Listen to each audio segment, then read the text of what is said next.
Episode opening സീനിൽ ഇപ്പൊ മീച്ചിക അവൻ ഒരു സ്വപ്നം കണ്ടോണ്ടിരിക്കുകയാണ്. സ്വപ്നത്തില് അവന്റെ ആ ഒരു എൽഡർ ബ്രദർ അവനോട് പറയും, നീ ഒരു കാരണവശാലും ഒറോച്ചിമാറുവിനെ വിശ്വസിക്കരുത്. അവൻ അവന്റെ പാതയിലേക്ക് നിന്നെ പിടിച്ചു വലിക്കുകയാണ്. തീർച്ചയായിട്ടും നീ അപകടത്തിൽ ചെന്ന് പെടും. ഉടനെ മീറ്റ്സയ്ക്കാണെങ്കിൽ ടെൻഷനായി അവൻ ആ സേജ് പവർ അത് റിലീസ് ചെയ്യും. ഒറോച്ചിമാർ ഒരു ഭാഗത്ത് നിന്ന് അവനെ വിളിച്ചുകൊണ്ടേയിരിക്കും. അവൻ ഫുൾ കലിപ്പില് ഇപ്പൊ നിലവിളിച്ചു പറയും, എന്റെ നിഞ്ചാവെ അത് കണ്ടെത്തേണ്ടത് ഞാൻ തന്നെയാണ്. എനിക്കൊരു ലക്ഷ്യം ഉണ്ടാക്കി അതിന്റെ പിന്നാലെ ഞാൻ പോകുന്നു പറഞ്ഞ് അവൻ ഫുൾ കലിപ്പിൽ അങ്ങനെ നിൽക്കും. അടുത്ത സെക്കൻഡ് മീറ്റ്സിക അവനിപ്പോ സ്വപ്നത്തിൽ നിന്ന് ഞെട്ടി എഴുന്നേക്കാണ്. അവൻ ശ്വാസമൊക്കെ വലിച്ചു വിട്ട് അടുത്തുള്ള ഫോട്ടോയിലേക്ക് നോക്കും. അത് ബൊറൂട്ടോയുടെ ഫോട്ടോ ആണ്. അവനൊരു സ്വപ്നം കാണുകയായിരുന്നു എന്ന് മനസ്സിലാക്കി റിലാക്സ് ചെയ്ത് കിടക്കും. അവിടുന്ന് അങ്ങനെ ബ്ലാക്ക് ഔട്ട് ചെയ്ത നെക്സ്റ്റ് ഡേ ബൊറൂട്ടോയെ കണ്ട് അവൻ കണ്ട സ്വപ്നത്തെക്കുറിച്ചൊക്കെ വളരെ ഡീറ്റെയിൽ ആയിട്ട് പറയും. അതിനുശേഷം അവർ രണ്ടുപേരും സെയിം ബർഗറൊക്കെ ഓർഡർ ചെയ്ത് ഇപ്പൊ കഴിക്കാനിരിക്കുകയാണ്. ഉടനെ ഈനോജിനും ഷിക്കടയും അവർ രണ്ടുപേരും അവിടേക്ക് വരും. അപ്പോഴായിരിക്കും ബൊറൂട്ടോ ഈനോജിന്റെ ഷോൾഡറിൽ ഒരു കോഴിക്കുഞ്ഞിനെ കാണുക. ഇതെന്തു പറ്റി നിന്റെ ഷോൾഡറിൽ ഒരു കോഴിക്കുഞ്ഞ്? അതിനവൻ പറയും, അതിനെക്കുറിച്ചൊന്നും പറയാതിരിക്കുന്നതാണ് ഭേദം. ഉടനെ ഷിക്കട പറയും, കഴിഞ്ഞ ദിവസം ഞങ്ങൾക്കൊരു കോഴി ഫാമിലായിരുന്നു മിഷൻ കിട്ടിയത്. ഞങ്ങൾ അവിടെ ക്ലീനിങ് ഒക്കെ ചെയ്യുമ്പോൾ അവിടെ വെച്ച് ഈനോജിന് സുന്ദരമായിട്ടുള്ള ഒരു മുട്ട കിട്ടി. അവനത് കയ്യിലെടുത്ത് വെച്ച് താലോലിക്കുമ്പോൾ ആ മുട്ട പൊട്ടി അതിൽ നിന്നൊരു കുഞ്ഞ് പുറത്തു വന്നു. അത് പുറത്തു വന്നപ്പോൾ മുതൽ ഈനോജിനുമായിട്ട് ഭയങ്കര കമ്പനിയാണ്. അത് അവനെ വിട്ട് പോകുന്നില്ല. ഉടനെ ആ സ്റ്റോറിയൊക്കെ കേട്ട് ഇപ്പൊ ബൊറൂട്ടോ അവൻ പൊട്ടിച്ചിരിക്കും. ബൊറൂട്ടോ പറയും, നീയാണ് ഇപ്പൊ ആ കോഴിക്കുഞ്ഞിന്റെ പാരന്റ്സ് ഇനോജിൻ. കാരണം അതാദ്യം കണ്ണു തുറന്ന് കണ്ടത് നിന്റെ ഫേസ് ആണ്. ഇനി അതിന്റെ എല്ലാം നീ മാത്രമായിരിക്കും എന്ന് പറയും. ഉടനെ മീറ്റ്സുകി അവൻ ഒരു സെക്കൻഡ് ബൊറൂട്ടോയെ കുറിച്ച് ചിന്തിക്കും. അവനും അവന്റെ ലൈഫിൽ ആദ്യമായിട്ട് കണ്ടത് ബൊറൂട്ടോയുടെ ഫോട്ടോ ആണ്. ഉടനെ സാറുടെ ആണെങ്കിൽ ഇപ്പൊ ഞെട്ടി എഴുന്നേക്കും. ഓ മൈ ഗോഡ്, നമുക്കിന്ന് മിഷൻ ഉണ്ട്. ആ ഫൈക്കാകെ മീറ്റിംഗ് അവർക്ക് പ്രൊട്ടക്ഷൻ കൊടുക്കുക എന്നതാണ് ഇന്നത്തെ നമ്മുടെ മിഷൻ എന്ന് പറഞ്ഞ് അവരെത്രയും പെട്ടെന്ന് അവിടേക്ക് പോവും. അപ്പൊ അവിടുന്ന് അങ്ങനെ ബ്ലാക്ക് ഔട്ട് ചെയ്ത ഇവിടെ മാങ്ഷനില് ഫൈക്കാകെ മീറ്റിംഗ് കാര്യമായിട്ട് നടക്കുകയാണ്. അവരുടെ എല്ലാവരുടെയും പ്രധാനപ്പെട്ട ചർച്ച കഴിഞ്ഞ ദിവസം ഉണ്ടായ ആ ഇൻസിഡന്റ് ആണ്. ആ വില്ലന്മാരെ കുറിച്ച് എത്രയും പെട്ടെന്ന് കൂടുതൽ അന്വേഷിച്ച് അവരെ കണ്ടെത്തണം. ഈ പ്രശ്നത്തിന് ഒരു സൊല്യൂഷൻ ക്രിയേറ്റ് ചെയ്യണമെന്നൊക്കെ പറഞ്ഞ് അവർ പരസ്പരം ഡിസ്കസ് ചെയ്യും. അപ്പോഴായിരിക്കും ഫിജിഗാഗ പറയാ, നമ്മുടെ പഴയ കാകാസിനെ കൂടെ ഞങ്ങൾ ഇവിടേക്ക് കൊണ്ടുവന്നിട്ടുണ്ട്. അവർക്കും ഇതിനെക്കുറിച്ച് ചില കാര്യങ്ങളും ഐഡിയ ഒക്കെ പറയാനുണ്ടെന്ന് പറഞ്ഞ് അവരെ നോക്കും. അവരാണെങ്കിൽ ഈ ഡിസ്കഷൻ ഒന്നും മൈൻഡ് പോലും ചെയ്യാതെ ഫ്രൂട്ട്സ് ഒക്കെ വെട്ടിക്കഴിച്ചും കുശലമൊക്കെ പറഞ്ഞും അങ്ങനെ ഹായ് ആയിട്ടിരിക്കുകയാണ്. അതിൽ തന്നെ തേർഡ് മിസുകാകെ കാണാനില്ല. നറൂട്ടോ പറയും, ടെൻഷൻ ആവേണ്ട ആവശ്യമില്ല, ആളിവിടെ എവിടെയെങ്കിലും ഉണ്ടാവും. ഞാൻ ആളെ എത്രയും പെട്ടെന്ന് കണ്ടുപിടിച്ച് ഇവിടേക്ക് കൊണ്ടുവരാന്ന് പറഞ്ഞ് പുറത്തേക്ക് പോവും. കട്ട് ചെയ്ത ബൊറൂട്ടോ ആൻഡ് ടീം അവരാണെങ്കിൽ ഫൈക്കാകെ മീറ്റിങ്ങിന് പ്രൊട്ടക്ഷൻ കൊടുക്കുക എന്നുള്ള പേരില് പുറത്തു കിടന്ന് കൂർക്കം വലിച്ചുറങ്ങും. മീറ്റ്സുകി ആണെങ്കിൽ ഉറങ്ങിക്കൊണ്ടിരുന്ന ബൊറൂട്ടോയെ ഇപ്പൊ തട്ടി എഴുന്നേപ്പിക്കും. ബൊറൂട്ടോ, എനിക്കൊരു ഡൗട്ടുണ്ട്. ഈനോജിനോട് ആ കോഴിക്കുഞ്ഞിന് ഒരു പ്രത്യേക അടുപ്പമില്ലേ? അതുപോലെ തന്നെ എനിക്കും ഒരാളോട് പ്രത്യേക ഒരു അടുപ്പമുണ്ട്. അതേതെങ്കിലും തരത്തിലുള്ള ഗെഞ്ചിപ്സോ ആയിരിക്കോ? ആ ഗെഞ്ചിപ്സോയിൽ പെട്ടുകിടക്കുന്നതുകൊണ്ടായിരിക്കോ എനിക്ക് അങ്ങനെ ഒരു ഫീല് അത് തോന്നുന്നത്?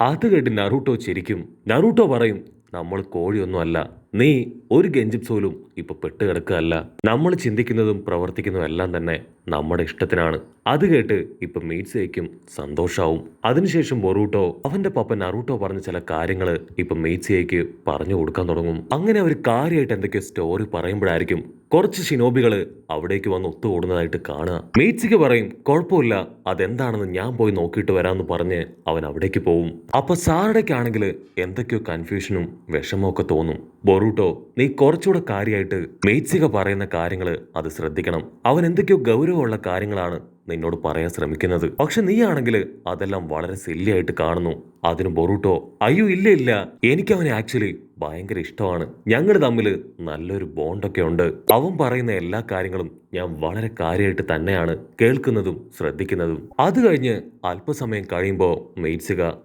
അവനാണെങ്കിൽ ലോർഡ് ഒണോക്കയുടെ ഫോട്ടോയായിട്ട് അവിടേക്ക് വരും. ഇദ്ദേഹത്തെ കാണാനില്ല, നമ്മുടെ വില്ലേജിൽ എവിടെയോ ഉണ്ട്. എത്രയും പെട്ടെന്ന് ഇദ്ദേഹത്തെ നമുക്ക് കണ്ടുപിടിക്കണം. ആ ഷിനോബികളെല്ലാം ഇദ്ദേഹത്തെയാണ് അന്വേഷിച്ചുകൊണ്ടിരിക്കുന്നത്. ബൊറൂട്ടോയ്ക്കാണെങ്കിൽ അത് ഭയങ്കര ഇൻട്രസ്റ്റിംഗ് ആയിട്ട് തോന്നും. ഇദ്ദേഹം വന്നിരിക്കുന്നത് സ്റ്റോൺ വില്ലേജിൽ നിന്നാണ്. എന്റെ പപ്പ ചോദിച്ച ഒരു ചോദ്യത്തിനുള്ള ഉത്തരം അത് ഇദ്ദേഹത്തിന് തരാൻ കഴിയും. ഈ ലോകത്തിൽ വെച്ച് ഏറ്റവും സ്ട്രോങ്ങസ്റ്റ് ആയിട്ടുള്ള കല്ല് അതേതാണെന്നാണ് എന്റെ പപ്പ എന്നോട് ചോദിച്ചത്. സോ ഇദ്ദേഹത്തെ കണ്ടെത്താൻ കഴിയുകയാണെങ്കിൽ ഉറപ്പായിട്ടും അതിനുള്ള ആൻസർ എനിക്ക് കിട്ടും. സാറട പറയും ഇദ്ദേഹം നിസ്സാരക്കാരനല്ല. 3 നിഞ്ചാവാറ് കണ്ട ആളാണ്. പാർട്ടിക്കിൾ നിഞ്ച സ്റ്റൈൽ അറ്റാക്ക് ഒക്കെ അദ്ദേഹത്തിന് അറിയാം. വളരെ പവർഫുൾ ആണ്. ഇദ്ദേഹത്തിന് 3 ജിപ്സും ഒക്കെ ഒറ്റയടിക്ക് കമ്പൈൻ ചെയ്ത് യൂസ് ചെയ്യാൻ പറ്റും എന്നവർ പറയുമ്പോഴേക്കും ഒണോക്കി ആളൊരു വീൽ ചെയറിൽ അവിടേക്ക് വന്ന് ആ ഒരു പേപ്പർ അതങ്ങനെ തട്ടിയെടുക്കും. ഒണോക്കിയെ കണ്ട് ഇപ്പൊ നമ്മുടെ ആൾക്കാർ ഷോക്കാവും. അദ്ദേഹം ചോദിക്കും, നീയല്ലേ സാക്ഷാൽ ബൊറൂട്ടോ? നിന്നെ കാണാൻ നിന്റെ പപ്പ നറൂട്ടോയെ പോലെ തന്നെയുണ്ട്. അതുപോലെ നീ സാറട, സാസുകയുടെ ഏക മകൾ. പക്ഷെ നിന്നെ മാത്രം എനിക്ക് മനസ്സിലായില്ലല്ലോ എന്ന് പറഞ്ഞ് ഒണോക്കി ഇപ്പോ മീറ്റ്സിയെ നോക്കി പോയിന്റ് ചെയ്യും. അതിന് മീറ്റ്സിക പറയും, ഞാനും ഈ ഗ്രാമത്തിലുള്ളതാണ്. എന്റെ പേര് മീറ്റ്സിക. ആക്ച്വലി എനിക്ക് ആ ഹൊക്കാഗെ മീറ്റൊന്നും ഒട്ടും ഇൻട്രസ്റ്റ് ഇല്ല. അതുകൊണ്ടാണ് ഞാൻ പുറത്തേക്ക് വന്നത്. നിങ്ങൾ എന്നെ തിരികെ കൊണ്ടുപോകാൻ വന്നതാണല്ലേ? ഒരു കാരണവശാലും അത് ചെയ്യാൻ പാടില്ല. അങ്ങനെ ചെയ്ത എന്റെ പാർട്ടിക്കിൾ സ്റ്റൈൽ അറ്റാക്ക് അതിന്റെ ടേസ്റ്റ് നിങ്ങളും അറിയുന്നൊക്കെ പറഞ്ഞ് ആള് വമ്പൻ ആക്ഷനൊക്കെ ഇടും. ഉടനെ ബറൂട്ടോ ആണെങ്കിൽ ഓടിപ്പോയി അദ്ദേഹത്തിന്റെ അടുത്തിരിക്കും. ഈ ലോകത്തിലുള്ളതിൽ വെച്ച് ഏറ്റവും വലിയ കല്ല് അതേതാണെന്ന് ഗ്രാൻഡ്പയ്ക്ക് അറിയോ? അറിയാമെങ്കിൽ എനിക്കൊന്ന് പറഞ്ഞു തരോ? അതിനാള് ചിരിക്കും. നിനക്ക് ഇത്രയും കാലമായിട്ട് അതറിയില്ലേ? നിനക്ക് ഞാൻ അതെന്താണെന്ന് പറഞ്ഞു തരാം. പക്ഷെ അതിനു മുൻപ് നീ എനിക്ക് ലീഫ് വില്ലേജ് അത് മുഴുവനായിട്ടും ചുറ്റി കാണിച്ചു തരണം. ഉടനെ ബൊറൂട്ടോയും അതിനൊക്കെ പറഞ്ഞ് ആ ഗ്രാമം മുഴുവൻ ഇപ്പൊ അദ്ദേഹത്തെ ചുറ്റി കാണിക്കാൻ തുടങ്ങും. ബീച്ച്, പാർക്ക്, ട്രെയിന് എന്നിങ്ങനെ എല്ലാ സ്ഥലത്തും കയറ്റി ഇറക്കി ആൾക്ക് ഇഷ്ടമുള്ള ഫുഡൊക്കെ വാങ്ങിക്കൊടുക്കുകയാണ്. സാറടയ്ക്കാണെങ്കിൽ ഇപ്പൊ ടെൻഷൻ കൂടിക്കൂടി വരും. സാറട ചോദിക്കും, നിങ്ങൾ ആ ഫൈക്കാകെ മീറ്റിങ്ങിൽ പോയില്ലെങ്കിൽ പ്രശ്നമാവില്ലേ? അവരെല്ലാവരും നിങ്ങൾക്ക് വേണ്ടി കാത്തിരിക്കുകയല്ലേ? അതിനാള് പറയും, ഒരിക്കലും ഇല്ല. ഞാനൊരു റിട്ടയർഡ് ഹൊക്കാഗെയാണ്. എന്റെ ആവശ്യം അവിടെ ഇല്ല. മാത്രമല്ല ആ മീറ്റിംഗ് ഭയങ്കര ബോറിംഗ് ആണ്. ഞാൻ ഇവിടേക്ക് വന്നതുപോലും കുറച്ച് എക്സ്പ്ലോർ ചെയ്യാനാണെന്ന് പറഞ്ഞ് വീണ്ടും വീണ്ടും ആ ഫുഡ് കഴിക്കും. കട്ട് ചെയ്ത ഫൈക്കാകെ മീറ്റിംഗില് ഇപ്പൊ ആ വില്ലന്മാരെ കുറിച്ചുള്ള ഡിസ്കഷൻ അത് കാര്യമായിട്ട് നടക്കുകയാണ്. നറൂട്ടോ പറയും, നമ്മൾ ആരും ടെൻഷൻ ആവേണ്ട ആവശ്യമില്ല. സാസുക ഓൾറെഡി അവന്റെ ഇൻവെസ്റ്റിഗേഷൻ അത് സ്റ്റാർട്ട് ചെയ്ത് കഴിഞ്ഞു. ഇവിടെ മീറ്റിംഗ് ഒക്കെ കാര്യമായിട്ട് നടക്കുമ്പോൾ മറ്റൊരു ഭാഗത്ത് കാക്കാഷിയും റിട്ടയർഡ് ഹൊക്കാഗാസും അവരാണെങ്കിൽ ഫ്രൂട്ട്സും കേക്കും ബേക്കറിയൊക്കെ കഴിച്ചുകൊണ്ടേയിരിക്കും. അവർ ഈ കാര്യത്തിലൊന്നും ഇടപെടുകയില്ല. മാത്രമല്ല അവർ പഴങ്ങളെക്കുറിച്ചും ബേക്കറികളെക്കുറിച്ചും കാര്യമായിട്ട് ഡിസ്കസ് ചെയ്യാണ്. ഇവിടെ ഫിജുകായ്ക്കാണെങ്കിൽ അതൊക്കെ കേട്ട് കുറച്ച് ഇറിറ്റേഷനും ആവും. അവൾ കുറച്ചു നേരം അങ്ങനെ ക്ഷമിച്ചു നിൽക്കും. അതിനുശേഷം ദേഷ്യപ്പെട്ടു പറയും, യു ആർ അൺബിലീവബിൾ. ഞങ്ങളിവിടെ കാര്യമായിട്ട് മീറ്റിംഗ് കൂടല്ലേ? നിങ്ങൾ മീറ്റിംഗിൽ പങ്കെടുക്കാതെ വെറുതെ ഞങ്ങൾ ഇറിറ്റേറ്റ് ചെയ്യാണോ? അവിടുന്ന് അങ്ങനെ ബ്ലാക്ക് ഔട്ട് ചെയ്താ ഇപ്പൊ ഓണമൊക്കെ കാണിക്കും. ആളാണെങ്കിൽ ലൈഫ് വില്ലേജ് മുഴുവൻ ചുറ്റി നടന്ന് എന്തൊക്കെയോ സാധനങ്ങൾ വാങ്ങിക്കൂട്ടുകയാണ്. അത് മുഴുവൻ നമ്മുടെ ആൾക്കാരുടെ കയ്യിൽ കൊടുത്ത് അങ്ങനെ ഹായ് ആയിട്ട് മുൻപോട്ട് പോകും. ബൊറൂട്ടോയ്ക്കാണെങ്കിൽ ദേഷ്യം കൂടി വരും. ആക്ച്വലി ഇദ്ദേഹം ഒരു പഴയ ഹൊക്കാഗെ തന്നെയാണോ? എനിക്ക് ഇദ്ദേഹത്തെ കണ്ടിട്ട് ഒരു മന്ദബുദ്ധിയായിട്ടാണ് ഫീൽ ചെയ്യുന്നത്. ഇനിയും നമ്മൾ ഇങ്ങനെ പിന്നാലെ നടന്നിട്ട് യാതൊരു കാര്യമില്ല എന്ന് പറയും. അപ്പോഴായിരിക്കും ഒരു ബിൽഡിങ്ങിന്റെ മുകളിൽ നിന്ന് ഒരു പെൺകുട്ടി അവൾ താഴേക്ക് വീഴുന്നതായിട്ട് അവര് കാണുക. അടുത്ത സെക്കൻഡ് ഒണോക്കി ആളങ്ങനെ എടുത്തു ചാടി കറക്റ്റായിട്ട് അവളെ ക്യാച്ച് ചെയ്യും. പക്ഷെ എന്താ, ആൾക്കൊട്ടും വയ്യാതെ അവശനായി അങ്ങനെ കിതച്ച് താഴേക്ക് വീഴാൻ തുടങ്ങും. ബൊറൂട്ടോ ടെൻഷനായി ആളുടെ അടുത്തേക്ക് ഓടി വരും. ഗ്രാൻഡ്പ ഒണോക്കി, എന്തു പറ്റി? എന്താ ഉണ്ടായേ? ഒണോക്കിക്കാണെങ്കിൽ ഇപ്പൊ ബൊറൂട്ടോയെ കാണുമ്പോ ആളുടെ ഗ്രാൻഡ് സണ്ണിനെ ഓർമ്മ വരും. ആൾ ഒരുപാട് വിഷമിച്ച് സങ്കടപ്പെട്ട് ഇപ്പൊ ബൊറൂട്ടോയെ നോക്കി നിൽക്കുകയാണ്. ഉടനെ ബൊറൂട്ടോ ഇപ്പോ ആൾ അങ്ങനെ എടുത്തു കൊണ്ടുപോയി വീൽ ചെയറിലിരുത്തും. ഉടനെ ഒണോക്കി പറയും, ആക്ച്വലി എനിക്ക് നിന്നെ കാണുമ്പോ എന്റെ ഗ്രാൻഡ് ചൈൽഡിനെയാണ് ഓർമ്മ വരുന്നത്. അവനും ശരിക്കും നിന്നെ പോലെ തന്നെയായിരുന്നു. പക്ഷേ നിർഭാഗ്യം എന്ന് പറയട്ടെ, അവൻ മരണപ്പെട്ടു. നിങ്ങൾ ശരിക്കും എന്നെ ഒരുപാട് ഹെൽപ്പ് ചെയ്തു. ഞാൻ പറഞ്ഞു തന്ന കാര്യങ്ങളും ആവശ്യപ്പെട്ട കാര്യങ്ങളൊക്കെ തന്നെ നിങ്ങൾ എനിക്ക് സാക്ഷാത്കരിച്ച് തന്നു. സോ ബൊറൂട്ടോയുടെ ചോദ്യത്തിനുള്ള ഉത്തരം അത് ഞാൻ പറഞ്ഞു തരാൻ പോവാണെന്ന് പറഞ്ഞ് 3 കല്ലെടുത്ത് നമ്മുടെ ആൾക്കാരുടെ മുൻപിൽ വെക്കും. ഇതിൽ ഏറ്റവും സ്ട്രോങ്ങസ്റ്റ് ആയ കല്ല് അതേതാണെന്നാണ് നിങ്ങൾ വിശ്വസിക്കുന്നത്? ഉടനെ അവർ കാര്യമായിട്ട് ആ കല്ലുകളിലേക്ക് നോക്കും. അതിനുശേഷം 3 പേരും 3 കല്ലെടുക്കും. പക്ഷെ മീറ്റുകയാണെങ്കിൽ എനിക്കിത് വേണ്ടെന്ന് പറഞ്ഞ് അവൻ എടുത്ത കല്ല് തിരികെ വെക്കും. ഉടനെ ഒണോക്കി പറയും, സാറടാ ബൊറൂട്ടോ, നിങ്ങൾ 2 പേരും എടുത്ത കല്ലുകൾ ഇത് റോങ് ആണ്. അത് കേൾക്കേണ്ട താമസം ബൊറൂട്ടോ ചിരിക്കും. എനിക്ക് ഓൾറെഡി അറിയാമായിരുന്നു ഇത് റോങ് ആയിരിക്കുമെന്ന്.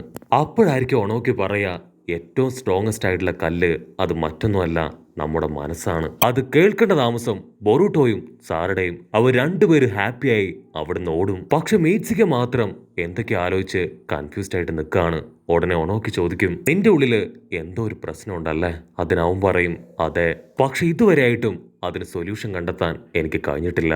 ഉടനെ ഒണോക്കി അവന്റെ കൈ പിടിക്കും. ഉറപ്പായിട്ടും നിനക്കതിന് ആൻസർ കണ്ടെത്താൻ കഴിയും. നീ പോകുന്ന വഴി എന്തോ അതിൽ വിശ്വസിച്ച് മുൻപോട്ട് പോവാ. അല്പസമയം കഴിയുമ്പോ ഇപ്പൊ ബൊറൂട്ടോയും സാറഡയും അവർ രണ്ടുപേരും തിരികെ വരും. ബൊറൂട്ടോ പറയും, ആക്ച്വലി ഈ ഒരു ചോദ്യം അതെന്നോട് ചോദിച്ചത് എന്റെ പപ്പയാണ്. അത് കേട്ട് ഒണോക്കി ആള് വണ്ടടിക്കും. ആക്ച്വലി നിന്റെ പപ്പ നറൂട്ടോയോട് ഈ ചോദ്യം ചോദിച്ചത് അത് ഞാനാണെന്ന് പറഞ്ഞ് ആള് ചിരിക്കും. നിങ്ങൾ തീർച്ചയായിട്ടും എന്റെ ഗ്രാമത്തിലേക്ക് ഒരിക്കൽ വരണം, ഞാൻ മരിക്കുന്നതിന് മുൻപ് തന്നെ. അതിനവർ ഓക്കെ പറഞ്ഞ് അദ്ദേഹത്തെ മാൻഷനിലേക്ക് അയച്ച് അവരിപ്പോ തിരികെ വരും. കട്ട് ചെയ്ത മെയ്റ്റ്സുകി അവനാണെങ്കിൽ തിരികെ വീട്ടിലെത്തിയിരിക്കുകയാണ്. അവൻ ആ വീട്ടിലേക്ക് കയറി വരുമ്പോ തന്നെ മനസ്സിലാവും ആ വീട്ടില് ആരോ വന്ന് പോയിട്ടുണ്ടെന്ന്. അപ്പൊ ടേബിളിലായി ഒരു ലെറ്റർ ഇരിക്കുന്നത് അവൻ കാണും. അവൻ ആ ലെറ്റർ എടുത്ത് വായിച്ച് ഫുൾ കലിപ്പില് അത് തീയിട്ട് നശിപ്പിക്കും. കട്ട് ചെയ്ത ഇപ്പൊ ഫൈക്കാകെ മീറ്റിംഗ് നടക്കുന്ന മാൻഷൻ കാണിക്കും. അവിടെ എന്തൊക്കെയോ ശബ്ദം കേട്ട് ഷിനോബികൾ പുറത്തേക്ക് വരുന്നതോട് കൂടെ ഈ ഒരു എപ്പിസോഡും അവസാനിക്കുന്നു. എപ്പിസോഡ് ഇഷ്ടപ്പെടുകയാണെങ്കിൽ തീർച്ചയായിട്ടും ലൈക്ക് ചെയ്യാനും കമന്റ് ചെയ്യാനും ഷെയർ ചെയ്യാനും മറക്കല്ലേ. അടുത്തൊരു അടിപൊളി എപ്പിസോഡുമായിട്ട് കാണുന്നവരെ ഇറ്റ്സ് മീ വിത്ത് മല്ലു വെബിസോ.